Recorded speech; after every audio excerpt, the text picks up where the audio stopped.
Hello, hello, and welcome. We are continuing our reading of Robert Greene's The Daily Laws. Whoops. Power, Seduction, Mastery, Strategy, and Human Nature. And today is May 25th, and the title is Avoid the Drama Magnet. In anything, it's a mistake to think one can perform an action or behave in a certain way once and no more. Cesar Pavese. They will draw you in with their exciting presence. They have unusual energy and stories to tell. Their features are animated and they can be quite witty.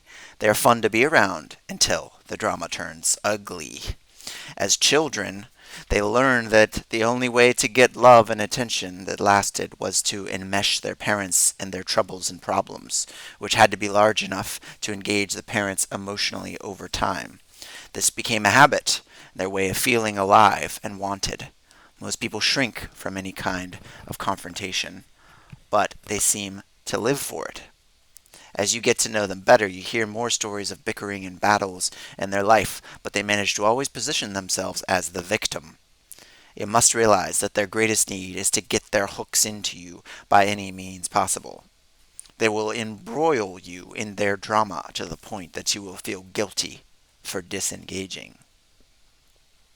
And the daily law is it is best to recognize them as early as possible, before you become enmeshed and dragged down. Examine their past for evidence of the pattern, and run for the hills if you suspect you are dealing with such a type. And that was Avoid the Drama Magnet from Robert Greene's fantastic book, The Daily Laws. I say to you again that I recommend all of Robert Greene's books. They are absolutely, positively fantastic. So now I've got some notes for you. I'm pulling them up as we speak. All right, so the first one is an equation for you. Very simple. It is quality. Okay, so it's QI times QP equals EO. QI times QP equals EO. That's quality input, QI, multiplied by times quality processing. So you get the input and you're going to process it. You're going to let it gestate. You're going to digest it. You're going to sleep on it, right? So you're going to process that. So your quality input and then quality time for processing equals what I call epiphanic output. An epiphany is a realization. An epiphany is an insight. And then you're going to output that, right? So that's sort of what I'm doing here. You're distilling that information from the input and the processing. Now you've distilled it, you've rarefied it, you've synthesized it, you've alchemized it, you've transmorphed it into this epiphonic output for epiphonic living. All right. Next is Ralph Waldo Emerson. A quote from Ralph Waldo. I can't say his name today. Ralph Waldo Emerson. There we go. Take it slow, Justin. Emerson, he said, "Do the thing, and you will have the power. Do the thing, and you will have the power." There is joy in deciding your own course of action, but regardless of what you do, you need to have a mindset of an entrepreneur, even if you're working within a company, because there is joy in deciding your own course of action. So, you are guided by a spirit of wisdom dormant within you.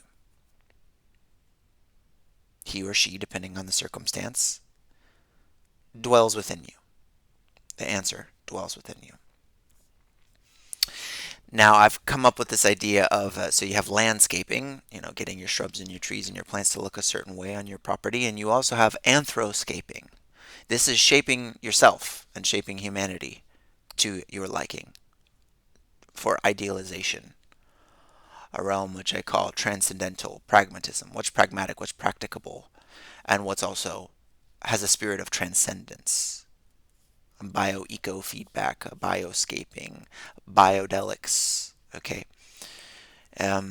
Si veritas convenit, if the truth fits. So I've been working with ChatGPT to figure out some of these cool Latin taglines here. Let's see what time we're at. We're 5:08. Okay. So I'll try to end by 10 minutes. In fact, I will end by 10 minutes. So here's another one. Conveniat veritas ficta vel facta. Conveniat veritas ficta vel facta. Let the truth be fitting, whether made up or real. This is in regards to the confabulator's paradox, which is the truth feels true regardless of its correspondence to truth. Or put another way, the truth's believability depends more on coherency of the system rather than correspondence to reality. This is the confabulator's paradox. So if someone confabulates something that seems coherent and makes sense, then we'll perceive it as true, even if it's not reality speaking technically true. All right. We also have the hero's paradox. I'm amazed how much I've just fit in 286 words. People tell me, you need to write 500 words. I'm like, I think I got it in like 250 to 300 words. It's plenty for me. Anyway, hero's paradox is next. And this one is per stultitiam ad sapientiam. Per stultitiam ad sapientiam. Only the foolhardy chart the path that renders them wise. To render yourself wise, you have to be a little foolhardy. All right, then the solution seeker's paradox. The problem remains a problem until you're willing and prepared to deal with it. This relates to procrastination, which I've tried all different kinds of techniques for procrastination. But ultimately, if you want to procrastinate because you're aware that you don't want to do the thing, then you're going to procrastinate. And willpower only works if you want to use your will and if you are determined to use your will. It's never a question of ability, it's a question of willingness and motivation. Of course, you're able, it's just that you don't have the desire or willingness to do the thing. Okay, this one, I think it was Zig Ziglar, who I don't remember where this came from. Uncertainty in its throes, conformity grows. Uncertainty in its throes, conformity grows. So this is commenting on, okay, I got a minute, 2 minutes, and less 15 seconds. So when things are uncertain, we tend to look for the group socialization. We tend to look to a higher authority. We tend to look to an institution. Nothing wrong with it necessarily. But conformity grows when uncertainty is present. Next is use the minimum necessary movement, MNM. Minimum necessary movement, MNM. Don't move or do things more than are necessary. This is the conservation of energy, right? Next, I'm just throwing everything at you here. When you start treating your time as valuable, others will do the same. When you start treating your time as valuable, others start to do the same. So if you're engaged in a conversation and you're not interested, you don't find it engaging, you're bored, look at it this way. That's your fault. You haven't asked the right questions. You haven't done the right things. You haven't moved your body in the right way. You haven't followed your curiosity. You haven't incised. You haven't sought enough clarity. So when your time is valuable, when you start treating your time as valuable, others will see that and do the same.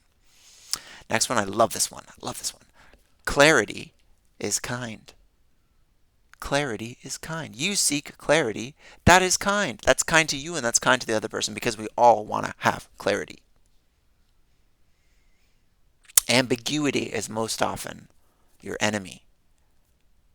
And that's how you become more genius, as you seek clarity ruthlessly. You don't care. You're just seeking clarity, period. Feelings are off the table. I need clarity. I don't care how you feel. I don't care if it's a little uncomfortable. I don't care if you have to be vulnerable. I don't care if you don't know. We're going to find out together. All right, and last one in the last 20 seconds I have. 3 techniques for adaptability for you all. To be adaptable, to be moldable, to be dynamic. You can remove the 3 R's of adaptability. Remove, repurpose, and reorganize. Remove, repurpose, and reorganize. The 3 R's of adaptability. That's all the time I have for today. Take care, y'all. NorthForm signing out.